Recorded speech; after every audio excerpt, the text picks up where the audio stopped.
በስተመጨረሻም ተገናኝተዋል። ቤተሰቦች አስገራሚ ነገር ነው። በዛሬው ዕለት አብርሃም ፍቅርን ይዟት እንደሚመጣ ነግሬያችሁ ነበር ከሁለተኛው ቪዲዮ በፊት ማለት ነው። ብቻ ዛሬ አብራራላችኋለሁ። በጣም የሚያስቅና የሚያስገርም ነገር አለ። ብቻ ለዚህ ዩቲዩብ ቻናል አዲስ ከሆናችሁ ከወዲሁ ሰብስክራይብ እንድታደርጉ በትህትና ጠይቃለሁ። ቪዲዮን ላይክ አድርጋችሁ እንድጀምሩ ትላለሁ። ቀጥታ ሀሳብ አስተያየታችሁን እየሰጣችሁን ኮሜንት ላይ ቀጥታ ወደ ሀሳባችን ስንገባ ዛሬ እንግዲህ ፍቅርን ይዟት መጥቷልና አብርሃም እንግዲህ ልጅ የወለደች ሴት ናት።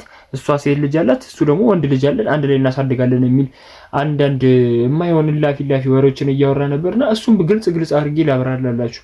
መጀመሪያ አብርሃም ከሩታ ጋር ከመገናኘቱ በፊት ከፍቅር ጋር ነበርና እንግዲህ ፍቅራን ታውቃታላችሁ። የዛኔም ፍቅር ትሆናለች እያላችሁ የገመታችሁ ሰዎች አላችሁና ግልጽ አድርጌ ስነግራችሁ እናንተ ትክክል ናችሁ። እንደዛም ያላችሁት እኔም ስነግራችሁ ነበርና ዛሬ ግን ሩታ በጣም አኩርፋለች።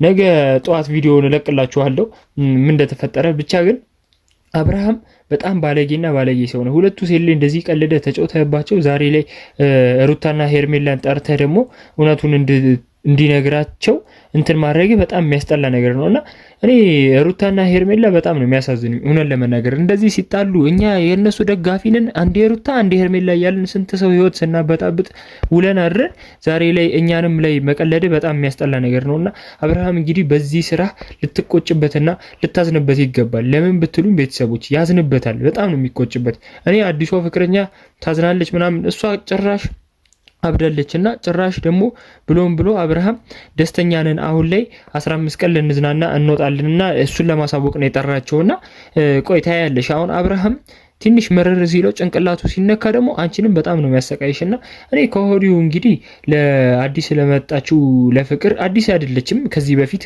ከመጀመሪያ ዩቲዩብ ሲጀምር እሷ ከሱ ጋር ነበር የሆነችውና ብቻ ግን አዲስ ህይወት ጀምረዋልና ማትወጪው ፍዳ ነው መገቢው። ብቻ ግን እኔ ሄርሜላና ሩታ ላይ እንደዚህ በዚህ ልክ እንደዚህ ቀልደህባቸው እንደዚህ ተጫውተህባቸው በዚህ ልክ አዲስ ህይወት ጀምሬያለሁ እንደ ቀልድ ማለት በጣም ነው የሚያሳስጠላውና እንግዲህ ሩታ ሁላ በዚህ ጉዳይ ላይ ስትሰደብ ነበር። አንቺ መተት ነው እንደዚህ ያስደረግሽው ምናምን እያላችሁ እንት ስትሉ ነበርና እንግዲህ ይሄው የሩታ ደጋፊዎችም የሄርሜላ ደጋፊዎችም አንድ ላይ ተታርቀው አንድ ላይ ፍቅር መስርተዋልና በጣም የሚደብር ነገር ነው። አብርሃም ግን በዚህ ስራ ትቆጭበታለህ ነው ማለት። ወደ ዋናው ርዕስ ስንገባ ደግሞ አብርሃም በጣም ከልጅነቱ ጀምሮ የሚወዳ ፍቅረኛው ዛሬ ተገናኝተዋል። ከ10 ከ15 ዓመት በኋላ ነው የተገናኙት። ማለት ከዚህ በፊት ተገናኝተዋል እኮ ግን የልጅነት ህልሜ ነበርሽ ምናምን ብሎ እያወራ ነበርና እንግዲህ ያው ፍቅርም እንግዲህ እየተናገረች ያለችው ሄርሜላንም ሩታንም አጋጭቼ እደበድባቸዋለሁ ምናምን እያለች ነበርና እስቲ የትኛው ወንድ ሆና ነው የምትመታቸው? እኔ እኮ ግርም ነው የሚለኝ እኮ ህግ ባለበት ሀገር ላይ አብርሃም ከሩታ ልጁን ነጥሎ ለማመን የሚከብድ ነገር እኮ ነው ቤተሰቦች። እንዴ አብርሃም ልጁን ነጥሎ እሷ ጋር አንድ ላይ ለሁለት ላይ ያሳድጉ ደግሞ ልጅህን ለማሳደግ ፍቃደኛ ነኝ እኔ ችግር የለም ያንተ ልጅ ለማሳደግ እያለች ስነግረው ነበርና በጣም የሚደብር ቃላቶችም ላፊ እያወሩ ነበርና እንግዲህ አብርሃም በህግ መከሰስ ያለበት ነው ብዬ ነው ማስበው። ጋሼንም ማይፈራው ወንድሞቹን እህቶቹን ማይፈራ ነውና ትላንት ቡዜ ሲስተር አስታርቃቸዋለችና ዛሬ እንግዲህ በጣም በከባዱ ነው የሚመጡት ምናምን ስትላቸው ሲላት እንግዲህ ፍቅር ምን እንዳለችው ታውቃላችሁ።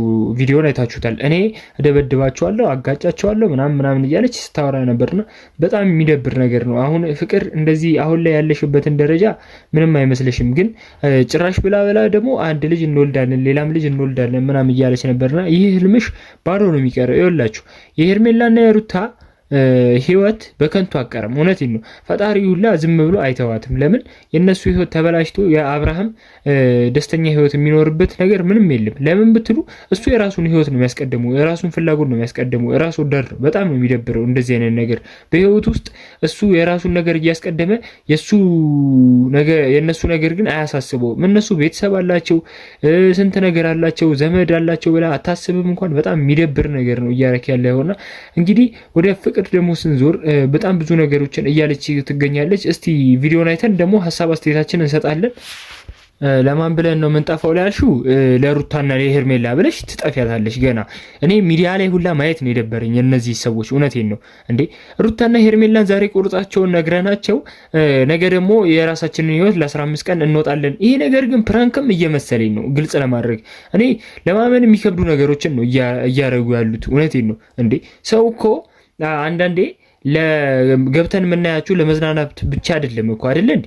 ይደብራል። ሀሳብም እየሰጠን አይደለ እንዴ? ለእናንተ ስንል እኛ እዚህ ጋር ስንንከራተት ቤተሰቦቻችሁ እንዳይሰደቡ ብለን ስናወራላችሁ በዚህ ልክ ሩታና ሄርሜላ ብለን ስንጋደል ስንጨቃጨቅ አሁን ላይ መተህ ደግሞ ፍቅር ድሮ ዩቲዩብ ስትሰሩ አንድ ላይ ከነበራችሁበት ይዛሃን መታ እንደዚህ ይሄ ነገር ፕራንክ እየመሰለኝ ነው። ወይ ሩታን ወይ ሄርሜላን ለማናደድ አውቆ የሆነ ነገር ውሳኔውን ለማምጣት ነው። አብርሃም እኮ አይታወቅም የሚለው ነገር ብቻ ግን በጣም የሚደብሩ ነገሮችን እያረክ ነው። አብርሃም እባክህ ተው፣ አልታወቅህም መሰለኝ እንዴ። አረ ተው እባክህ። አሁን ፍቅር በጣም ብዙ ነገሮችን እየቀባጠረች ነበርና በረዶ ይገዛልኛል ምናምን ድሮ ይጠብቀኛል ቤት ድረስ 15 ዓመት እያለ ምናምን እሱ የድሮ ላይፍ ነው። አሁን ላይ ደግሞ አዲስ ላይፍ የሰው ህይወት አዲስ ላይፍ አስጀምረህ ሳትጨርስ የህይወታቸውን ቁርጥ ሳትነግራቸው ወይም በፍርድ ቤት እንትን ሳትል ይሄ እኮ ነው። ሄርሜላ እኮ ችግሯ እኮ ቀለበት አድርጋ አልተጋባችም። እኔ ድንዝን ነው በጣም የምታናድደኝ ነገር። በፍርድ ቤት ምናምን ይጨረስ ነበር ግን በቃ አብርሃም ፍላጎት የለውም፣ ለሁለቱም ፍላጎት የለውም። ጊዜያዊ ስሜት ነው የሚያስቀድመውና አብርሃም እንግዲህ ፍቅርንም እንደዚህ አድርጓት የሚሄድ ነው የሚመስለኝ። ሁሉ ጊዜ ከጭቅጭቅና ከሰላም ፈልጎ ከጭቅጭቁ ለመውጣትና ሰላም ፈልጎ ብቻ የሚያደርገው ነገር በጣም የሚያስጠላ ነገር ነውና አብርሃም ተው፣ ትቆጭበታለህ። እንደዚህ አትወስን፣ በጣም ነው የሚደብረው። ተው፣ ትቆጭበታለህ። ነግረህናል፣ እኛ ብዙ ጊዜ እየነገርን ነው። ኤፍሬም ወንድምህም አላገኛትም። እኔ በጣም ደስ የሚለኝ እንግዲህ እሷ ፍቅር የምትባለዋን ይዘዋት ቢጠፋ እና ኤፍሬም አብርሃምን ቢያስጨልለው ደስ ይለኛል። እንግዲህ አዳዲስ ነገር መፈጠሩ አይቀርም። ቤተሰቦች ታውቃላችሁ እናንተ የሄርሜላና የሩታ ፓወር። ሄርሜላንስ ተውት፣ የሩታ ግን በጣም ብዙ ከስራዋ ብዙ ሰዎች አሉ። ብዙ ፓስፖርት መውሰድ ከፈለገች ትወስድባቸዋለች። በጣም ጎበዝ ሴት ናት፣ ጀግና ሴት ናት። ግን በዚህ ያህል ደረጃ ልዑልን ብቻ በማስቀደምና ሁለቱን ሴቶች ወደዚህ ዞር በሉ ብለህ አሁን ሄርሜላ እንግዲህ ወልዳ ቢሆንስ እሺ አሁን አብርሃም 2 ልጅ አለኝ ብለህ ለልጅቷ ጋር እኔ ልጅቷም ጤነኛ አይመስለኝም እውነት ለመናገር። እሷ ባሏን ትታ ሄዳ ሴት ልጅ ይዛል መታ፣ እሱ ደግሞ አንተ ደግሞ ወንድ ልጅ ይዘህ መታ ከሩታ ነጥለህ አንድ ላይ ማሳደግ ማለት እኔ እኮ ምን ይሄ ጤነኝነት አይደለም። እውነት ለመናገር ጤናችሁን እያጣችሁ ነው እንዴ። ቆም ብላችሁ አስቡ እንጂ። ያም እኮ ይኸውልሽ ፍቅር እኔ ያም እኮ ወንድ እኮ ነው አይደለ እንዴ? ያንን ህይወት ጎርተሹ መተሽ እዚህ ከአብርሃም ጋር መቀለድ ማለት በጣም የሚደብር ነገር ነው። እስቲ ቪዲዮን እንይ።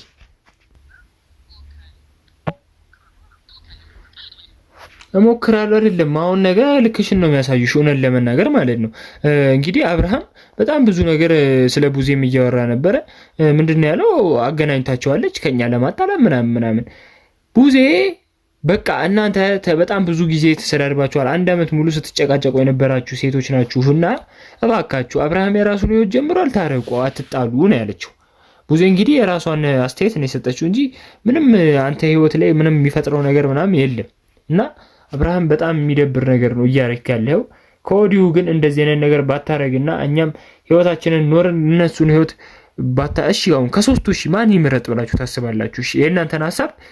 ሄርሜላ ሀ፣ ሩታ ለ፣ ፍቅር ሀመሩሃ ወይም ደግሞ ሄርሜላ 1 ቁጥር፣ ሩታ 2 ቁጥር፣ ፍቅር ደግሞ 3 ቁጥር ብላችሁ ጻፉልኝ። ይሄ ደረጃቸውን አስቀምጬ አይደለም። እኔ እንግዲህ ታውቃላችሁ እኔ አብርሃም ከሩታ ጋር ቢሆን ነው ደስ የሚለኝ። ለምን ልጅ አለው ከልጁ ጋር ቢያሳድግና ሩታም ጀግና ሴት ስለሆነች ከሷ ጋር ቢያሳድግ ነው ብዬ ነው ማስበውና እስቲ ሩታ የምትሉ 1 ቁጥር እሺ፣ ሄርሜላ የምትሉ 2 ቁጥር፣ ፍቅር የምትሉ 3 ቁጥር ጻፉልኝ።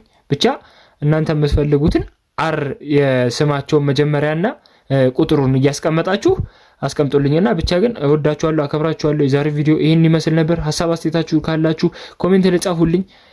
ከወዲሁ ሰብስክራይብ እንድታደርጉ በትህትና ጠይቃለሁ። ቻው።